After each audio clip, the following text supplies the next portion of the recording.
Hello, and welcome to Economics and You. I am your host, Mr. Samuelson. Today we're going to be looking at collective bargaining. That is bargaining when a bunch of people get together and do it together for each other's benefit. Collective bargaining. All right, negotiations. Unions, which we've discussed in a few lessons now, negotiate through collective bargaining. That is really the strength of the union. This is where an individual does not show up to determine their own contract. Me, as a teacher, I don't sit down with a school district and sit down and really negotiate and argue over the details of my contract. The union has already done that for me. The union put together experts at this type of contract negotiation, set them down with the school district, and they did it with my best interests in mind. Union workers then and management will strike a deal which is in the best interests of all of their members.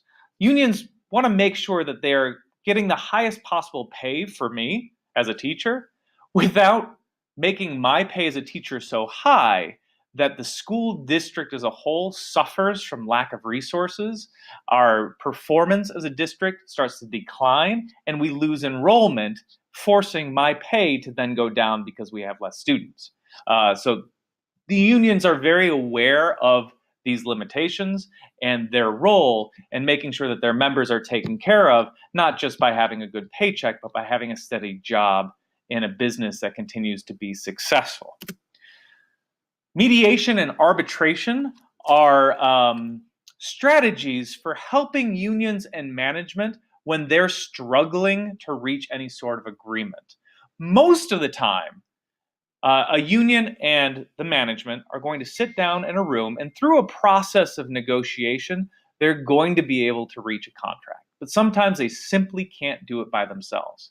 In mediation, they bring in a neutral person, a third party, somebody who is not a member of the union, not a member of management, to help them. This is sometimes the government. The government will do this.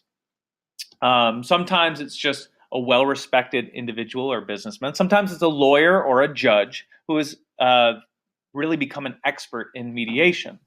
And they sit down and help the two parties come to an agreement. It's still the two groups that are doing it.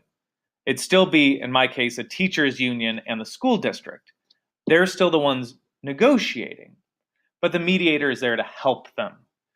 Now, if mediation fails, if I'm not able to help them reach an agreement, we might have this deal go to arbitration. In arbitration, all of a sudden the school district and the teachers union, they're no longer involved. What happens is I sit down and I determine what I think is the most fair approach. And both of these groups agree in advance to accept whatever I say.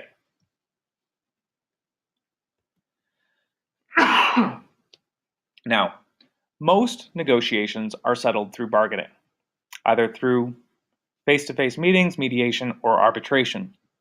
But sometimes it just doesn't work. Strikes can occur when negotiation fails. A strike is when a worker refuses to work unless their issues are resolved. So if they want greater pay, teachers might strike until better pay is received. These strikes can last days, sometimes they can last years. Each strike is a little bit different. Now, managers can lock out their workers during a strike. They can simply say, do you know what? If you're on strike, nobody can go to work today. This might happen in a factory. Let's say the union calls a strike. The union can't actually tell a worker not to go to work. So let's say 50% of the workers decide to go on strike, and the other 50% say, hey, I need a paycheck. I need to work. I'm going to go to my job. So the workers go in. Now, if the managers lock out their workers, if they shut down the factory and they say, nope, you guys are on strike, so nobody gets to work today. Now, all of a sudden, that person who needs that job, who needs that income, is going to turn on their fellow union members and say, guys, my family is starving. I need a job. I need to go to work. we need to get back in and we need to go back to work soon. So let's get a deal done. Let's get it done soon and let's get back to work. And that works in the favor of management to get that sort of deal done quickly when the union is divided. Companies can also hire scabs. Scabs are non-union workers who will work during a strike. So they simply say, all right, this is a low-skilled job. I don't need people who really have a lot of experience with this. So I'm just going to go ahead and hire random people off of the street, people who I know need a job. And I'm going to let them come in and do your job for you until you guys realize that I don't really need you. And I'd rather have you. You guys have more experience. We've got a relationship. I'd like to have you back, but understand our old contract's going to be the way that it is. And until then, I'm just going to train this other workforce. And maybe one day, if this strike goes on long enough, I'll have a new trained workforce and I can just fire all you guys because they can do that. Now, injunctions are another way to end a strike. This is a legal process to end a strike because sometimes it's important to do so. They consider this to be okay when it's in the public interests. Okay, so if a public interest is to have a strike stop, the courts can go in and can stop this. This happens most frequently during times of war, like we really need to have certain supplies produced. The steel industry goes on strike, but we really need steel. And so there's a court injunction to delay or stop that strike. You can also have injunctions against police and fire departments, because if your police department goes on strike, that could be very dangerous for the people. So the courts can go in and say, nope, you can't go on strike. Let's sit down. Let's arbitrate this deal. We also saw this back in the 1980s with air traffic controllers. Air traffic controllers started to go on strike. And this was a problem that led to an injunction because now all of a sudden business was halted. You couldn't fly an airplane without air traffic controllers. So we needed to get people back in there so that the business of the country could keep going. Similar process with a Philadelphia transit strike. People couldn't get to work. People can't get to work. It impacts a lot of people. It was in the national public interest to stop those strikes, and injunctions help to do so. Now, unions themselves are not as powerful and not as strong as they used to be.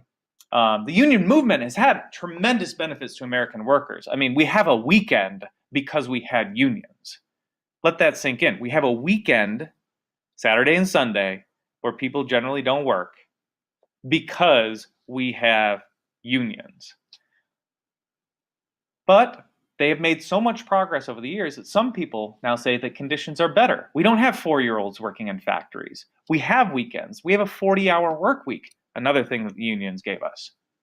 So we're good. What do we need unions for anymore? Others argue that unions cause higher prices and lower productivity. They say, because this factory has to pay their workers $7.25 an hour, the union factory is now paying not minimum wage, but is paying $20 an hour because that's what the union negotiated. And because they're working 40-hour weeks instead of 60-hour weeks, well, the factory cannot produce as many goods at as low of a cost. So they have to increase prices, and now the consumers have to pay more because of the unions. These are arguments against unions. And a lot of those arguments have been working. Unions have been in decline since about the 1970s. We see a slow trickle from 1950s down to 1970, but really starting in the 1970s, popularity of unions plunged to now at a point where we have about 10% of Americans as a part of a union. Unions would say this has been bad for Americans as a whole.